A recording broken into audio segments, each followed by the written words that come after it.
आप सभी के लिए मेरा एक क्वेश्चन है कि आप सब लोग का थोड़ा बहुत अंडरस्टैंडिंग है कि फंडामेंटल राइट्स के बारे में कभी तो सुना होगा। हम लोग आपस में भी बात करते हैं कि एज अ इंडियन सिटीजन हम लोगों के क्या राइट्स होते हैं। तो उसी के बारे में मैं आज थोड़ा सा शेयर करना चाहती हूँ।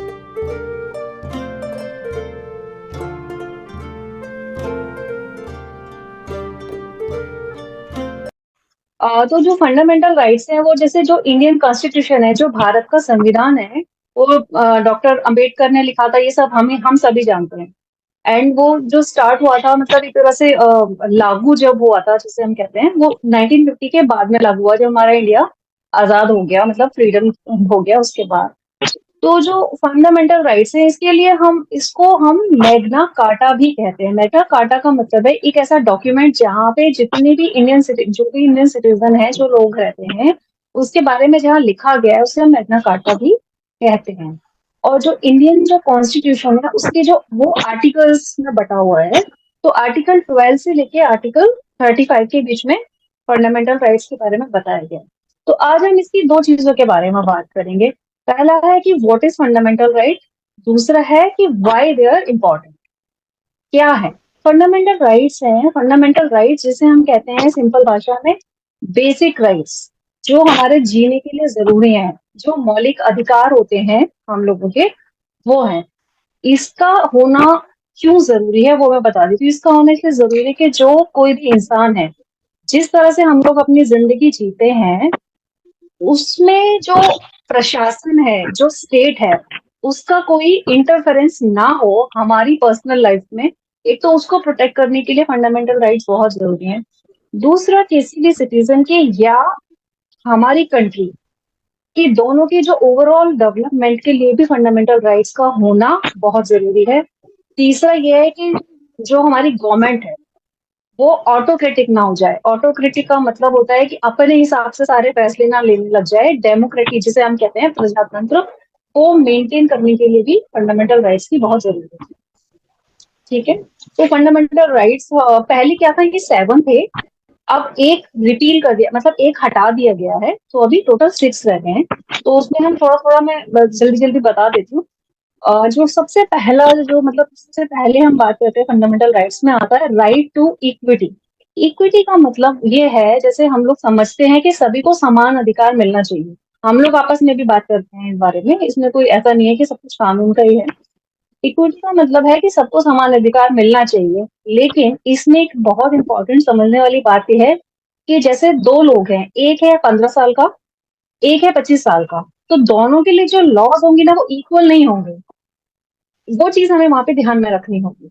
एक बहुत सिंपल सा एग्जांपल है कि जैसे कि किसी की हाइट है, मतलब एक एक एक दीवार है 6 फीट लंबी। उस दीवार की दूसरी तरफ झांकने के लिए बंदे की हाइट उससे थोड़ी ज्यादा होनी चाहिए। ठीक है। तो एक बंदा है जिसकी हाइट है 6 फीट, और दूसरे बंदे की हाइट है 4 फुट। तो हम दोनों को जो स्टूल देंगे ऊपर ढांकने के लिए, सेम हाइट का नहीं देंगे। जो 4 फीट वाला है उसको ज्यादा लंबा हमें स्टूल देना पड़ेगा।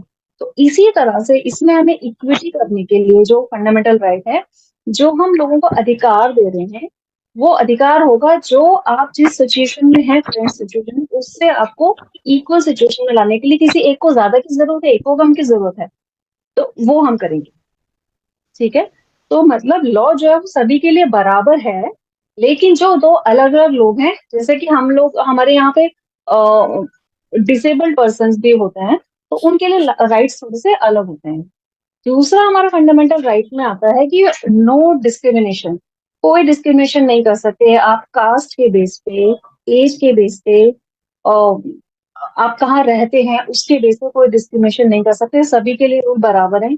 पहले जैसे लोग, कुछ लोग टेम्पल में नहीं जा सकते थे, अनटचेबिलिटी होती थी, वो सब चीजें अब हटा दी गई हैं। पब्लिक प्लेसेस पे सबके लिए सब कुछ बराबर है। ये चीज हम लोग खुद ही मतलब देखते भी हैं। हाँ, लेकिन कुछ ऐसे अलग है।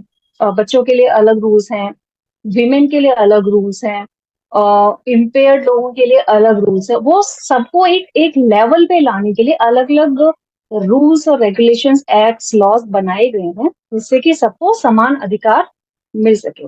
और अभी 2019 से कोरोना के टाइम जब आया, उसके आसपास ही एक ईडब्ल्यूएस वाला भी आया था। वो था इकोनॉमिकली वीकर सेक्शन। जो लोग थोड़े से इकोनॉमिकली वीकर हैं, उनको भी इक्वल लेवल पे लाने के लिए उनको भी 10% रिजर्वेशन अभी दिया गया है, तो ये भी फंडामेंटल राइट्स में ही मतलब जोड़ दिया गया है। दूसरा है कि राइट टू इक्वल अपॉर्चुनिटीज।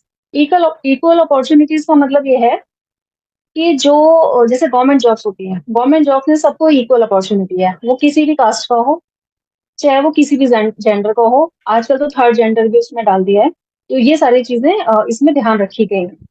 ठीक है, उसके बाद हमारा आता है एबोलिशन ऑफ अनटचेबिलिटी। जो अछूत वाला पहले चलता था, वो उसको एबॉलिश कर दिया गया है, मतलब अब नहीं, कॉन्स्टिट्यूशन में एबॉलिश किया। तो अब तो इस बात को चलते हुए भी मतलब बहुत साल हो गए हैं, ये तो हम सभी जानते हैं। एक फंडामेंटल राइट ये आता है कि कोई भी अपने नाम के सामने किंग, क्वींस ऐसे टाइटल्स यूज नहीं कर सकता। हम लोग टाइटल्स यूज कर सकते हैं, जैसे आर्मी में जो लोग हैं, मेजर हो गए, जनरल हो गए, मैनेजर्स, ये सब करते हैं। लेकिन क्वीन और किंग ये सब हटा दिए गए हैं, क्योंकि ये आपको वंशानुगत हैं, जेनेटिक्स मिले हुए हैं, आपके अर्जित किए हुए नहीं है, तो ये हटा दिए गए हैं, फंडामेंटल राइट्स में ये नहीं है। इसके अलावा एक बहुत ज्यादा हम लोग सुनते हैं कि freedom of speech and expression. उसमें यह है कि हम लोग को पूरी स्वतंत्रता है बोलने की, अपने व्यूज रखने की, अपने बिलीव्स रखने की। जैसे हमारा जो प्रेस है, वो भी हमेशा इस बात को कहता है, प्रेस मीडिया, कि भाई फ्रीडम ऑफ स्पीच है। लेकिन जो भी फ्रीडम हम सिटीजन्स को मिली हुई है, उसमें भी कुछ कुछ लॉज लगाए गए हैं। आपको बोलने का अधिकार है, कुछ भी एक्सप्रेस करने का अधिकार है, लेकिन उसका भी कुछ रूल है। ऐसा नहीं कि आप कहीं भी खड़े होकर कुछ भी बोल सकते हैं। जैसे कि आर्मी में अगर कोई काम कर रहा है, तो उसको फ्रीडम ऑफ स्पीच नहीं है, क्योंकि वहां पे इतनी सारी कॉन्फिडेंशियल चीजें हो रही हैं। आप अगर सबके सामने बोल देंगे, तो पूरा कंट्री का जो सिस्टम है, जो भी मतलब कॉन्फिडेंशियलिटी है, वो सब सबके सामने आ जाएगा। अगर कोई प्लानिंग हो रही है, तो वो सब ठीक से एग्जीक्यूट नहीं हो पाएगी, इसलिए वहां पे उन चीजों को थोड़ा सा बार्ड किया गया है, रोका गया है। ठीक है। इसके अलावा हमारा आता है कि जैसे कोई क्राइम हुआ है कहीं पे, या किसी को ऊपर किसी पुलिस को सस्पिशन है, मतलब उसको ऐसा लगता है कि इसने एक क्राइम किया है, तो उस टाइम पे भी कुछ फंडामेंटल राइट्स होते हैं। जैसे कि अगर पुलिस की कस्टडी में है, एक ही अगर कोई क्राइम किया है, तो उसके लिए एक ही पनिशमेंट हो सकती है, दो नहीं हो सकती है।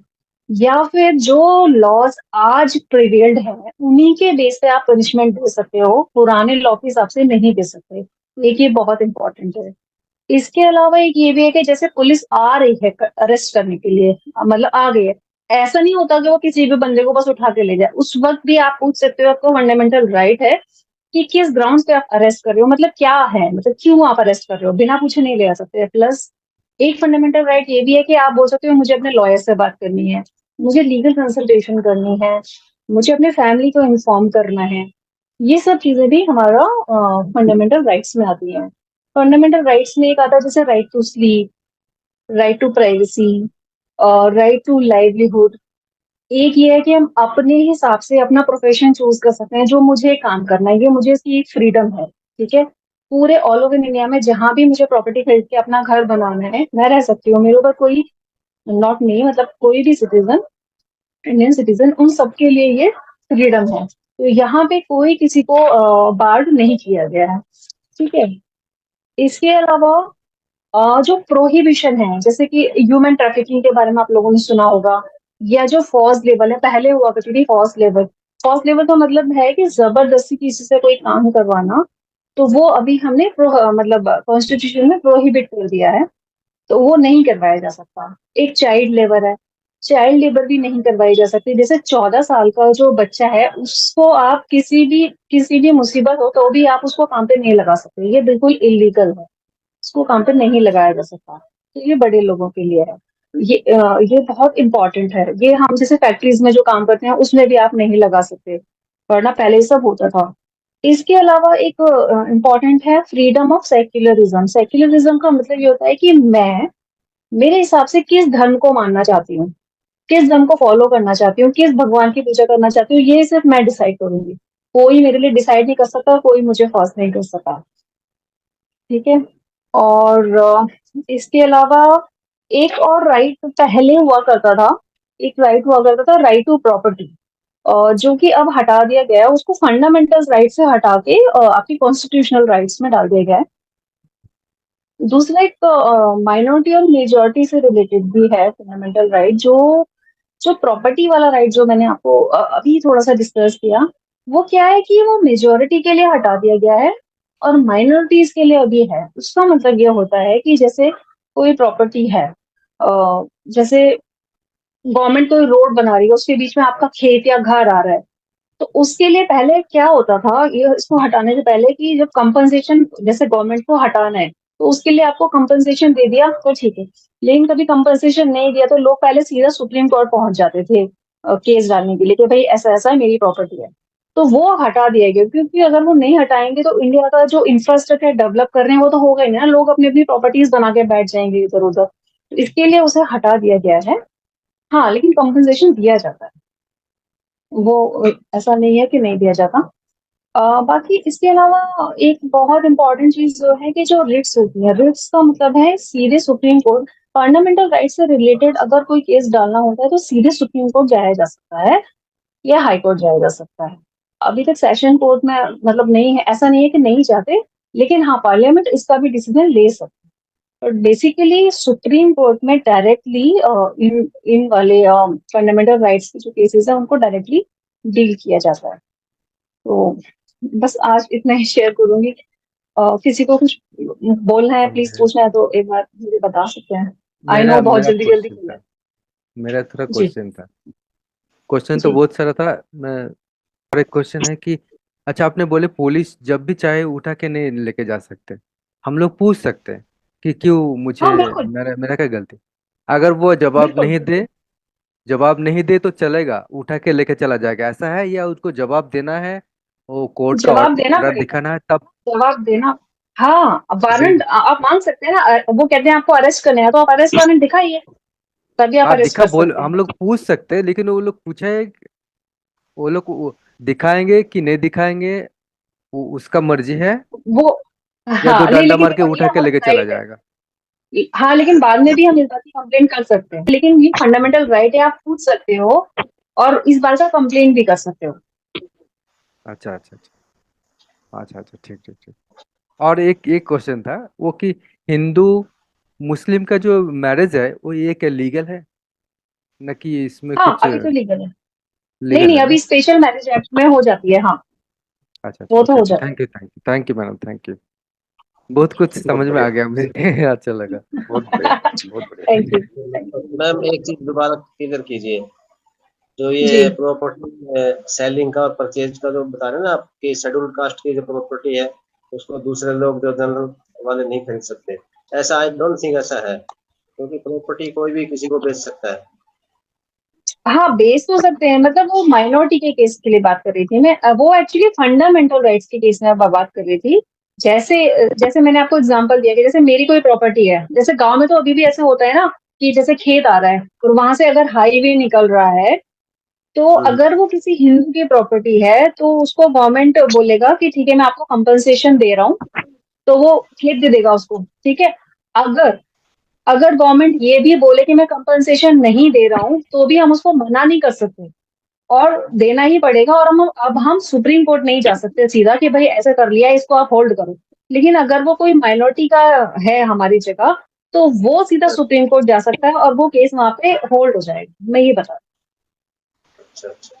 नहीं नहीं, इंडिविजुअल टू इंडिविजुअल थे जो बेचने वाली बात है, वो तो ऐसा कुछ नहीं है कि भाई हाँ आप हाँ, किसी को ऐसा इंडिविजुअल किसी में को भी। आई थिंक ऐसा नहीं है।